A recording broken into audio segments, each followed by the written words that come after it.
Hey everyone, welcome back to your favorite channel Vijita's Vigyan. I am Vijita Sharma and today I am going to explain you the topic name centrosome and centrioles, which is a topic of 11th class. So now let us understand कि centriole and centrosomes क्या होते हैं. Centrosome and centriole. Centrosome is a type of a cell organelle. जैसे कि हम लोग पता है हमें कि प्लांट सेल एनिमल सेल में क्या डिफरेंस है, तो हम लोग लिखते हैं कि plant cell have a plastid and animal cell have centrosome और सेंट्रियोल्स. ठीक है, तो एक बेसिक डिफरेंस हो जाता है. उससे हमें पता लगता है कि एनिमल सेल्स में प्लास्टिड होते हैं नॉट सेंट्रियोल्स, और एनिमल सेल में प्लास्टिड नहीं होते, सेंट्रोसोम्स या सेंट्रियोल्स होते हैं. राइट, तो इसीलिए आज हम इस टॉपिक को डिस्कस कर रहे हैं. एक बेसिक डायग्राम से समझेंगे. दिस इज अ सेंट्रोसोम, और सेंट्रोसोम के अंदर कुछ छोटे छोटे यूनिट्स परपेंडिकुलर एक दूसरे से अटैच होती है. परपेंडिकुलर का मीन्स क्या है कि एक सिलेंड्रिकल लाइक स्ट्रक्चर इस तरीके से कुछ माइक्रो बॉडीज अटैच होती हैं इस तरीके से, और इन्हीं बॉडीज को हम नाम देते हैं सेंट्रियोल. सेंट्रियोल्स किस तरीके से होते हैं? परपेंडिकुलर ईच अदर होते हैं. ठीक है, और यही सेंट्रियोल्स क्या फॉर्म करते हैं? आपका सेंट्रोसोम फॉर्म करते हैं. इस सेंट्रियोल के अराउंड बहुत सारा एक थ्रेड लाइक स्ट्रक्चर या मटेरियल प्रेजेंट होता है. इस मटेरियल को हम कहते हैं एमोर्फस पेरीसेंट्रियोलर मटेरियल. अब ये क्या चीज है?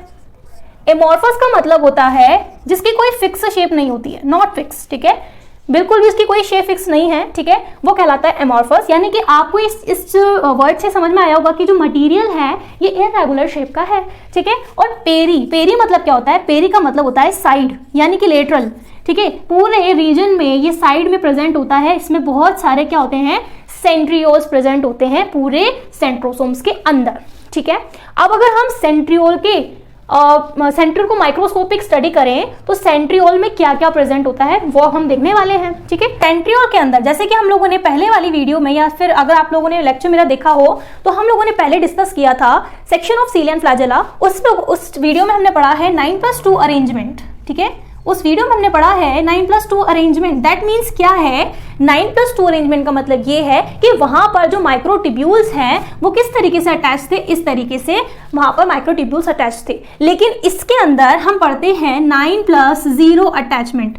राइट, 9+0 अटैचमेंट का मतलब ये है कि सेंटर में कोई भी माइक्रोट्यूब्यूल यहाँ पर प्रेजेंट नहीं होगी, जबकि सीलियर फ्लैजेला के अंदर क्या था? सीलियर फ्लैजेला के अंदर सेंटर में माइक्रोट्यूब्यूल प्रेजेंट थी. ठीक है, लेकिन सेंट्रियोल में यहाँ बीच में कोई भी माइक्रोट्यूब्यूल प्रेजेंट नहीं होगी. तो दैट मीन्स ये है कि ये जो हमारे फाइब्रिल्स होंगे इनको हम क्या कहते हैं? इनको हम बोलते हैं पेरिफेरल फाइब्रिल्स ट्यूब्यूल्स या ट्यूब्यूलिन. ठीक है, ये कैसे होते हैं? They are in triplet form, as I already told you in the beginning of the, or not in the beginning, as I already told you this previous video. क्या बोला मैंने आप लोगों को कि जो सेंट्रियोल होते हैं उसके अंदर जो माइक्रो ट्यूब्यूल्स होते हैं ना बच्चों, ये माइक्रो ट्यूब्यूल्स ट्रिपलेट होते हैं. कैसे होते हैं? ट्रिपलेट. ठीक है, ट्रिपलेट फॉर्म में माइक्रोट्यूब्यूल्स यहाँ पर प्रेजेंट होते हैं आपके पूरे सेंट्रियोल्स में. तो यानी कि कैसे अरेंज होते हैं? ये इस तरीके से 1 2 3 1 2 3 1 2 3 9. ठीक है, इस तरीके से हमारे माइक्रोफाइब्रिल्स जो हैं वो अरेंज होते हैं पूरे सेंट्रियोल के अंदर. अब बात ये है कि इस ट्रिपलेट प्रोटीन के अंदर, या मैं कहूँ कि जो ट्रिपलेट स्ट्रक्चर्स आपको दिख रहे हैं इनमें क्या ऐसा है जिसकी वजह से पूरा सेंट्रियोल इतना एक्टिव रहता है ना? यानी कि सेंट्रियोल क्या करता है? सेल डिवीजन में हेल्प करता है, स्पिंडल फाइबर्स में फॉर्मेशन करता है स्पिंडल फाइबर्स का, है ना? तो डिवीजन के टाइम पर, तो अगर हम इनको डीपली देखें तो ये जो हमारा माइक्रोट्यूब्यूल है इनमें कुछ प्रोटीन होते हैं. इन प्रोटीन्स को हम कहते हैं ट्यूब्यूलिन. ट्यूब्यूलिन प्रोटीन हम इन्हें कहते हैं. तो हम नाम दे सकते हैं alpha tubulin, beta tubulin and gamma tubulin. ठीक है, ये हमारे कुछ प्रोटीन्स हैं जो कि हमारे सेंट्रियोल के अंदर पाए जाते हैं. लेकिन समझने वाली बात ये है कि हम ये इस चीज को हम रिकॉग्नाइज करके चलें कि हमेशा ए वाला जो हमारा ट्यूब्यूलिन है वो लिंक करेगा सी वाले हमारे ट्यूब्यूलिन प्रोटीन से. यानी कि अगर मैं यहाँ पर मेंशन करूं A B C then A B C, अगर मैं इस तरीके से इनको अरेंज करती हूँ तो आपको क्या समझ में आता है कि इस लिंक को हम क्या नाम देंगे? इसको नाम देंगे हम ए सी लिंकर. क्या नाम देंगे बच्चों? AC linker. तो कैसे जुड़ेंगे अब ये? हमेशा जो ए वाला ट्यूब्यूलिन प्रोटीन है वो ऐसे सी वाले से जुड़ेगा इस तरीके से।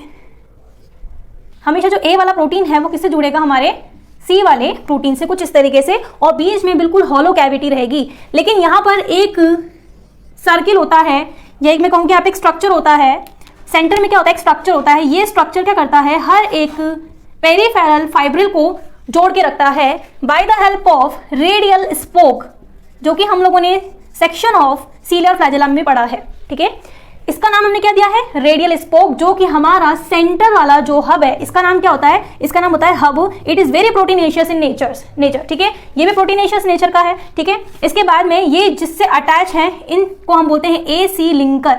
क्या कहते हैं बच्चों, ए सी लिंकर, जिससे हमारा अटैचमेंट हो रहा है। ठीक है, बाकी सारी चीजें पहले की तरह ही हैं, क्योंकि इसमें सेंट्रल माइक्रोट्यूब्यूल्स नहीं है। और इन सबको हम क्या नाम देते हैं, जो कि इस तरीके से अरेंज हैं, इन सबको हम बोलते हैं पेरीफेरल फाइब्रिल ट्यूब्यूलिन। ठीक है, ये जितने भी आपको स्ट्रक्चर्स नजर आ रहे हैं जो कि है 9+0 अरेंजमेंट, ये कैसे हैं, 9+0 अरेंजमेंट हम इसको कहते हैं। Very important point of view for your examination. ठीक है, सेंट्रियोल का फंक्शन भी पूछ लिया जाता है कि सेंट्रियोल क्या करता है, कहाँ पाया जाता है। सबसे पहले अगर आपसे पूछेगा कोई कि सेंट्रियोल का फंक्शन क्या है, तो आप क्या बताएंगे कि स्पिंडल फाइबर्स को फॉर्म करना during cell division of animal cell. ठीक है, और इससे रिलेटेड क्वेश्चन ये भी आ सकता है कि यहाँ पर ये जो बेसल बॉडी है, बेसल बॉडी क्या है पहले मैं आपको बताती हूँ। जैसे कि हमने स्ट्रक्चर ऑफ फ्लैजेला पढ़ा था, तो हमने 3 स्ट्रक्चर्स पढ़े थे। फ्लैजेला जिस चीज से अटैच होता है इसको हम नाम देते हैं basal body, then hook and then filament.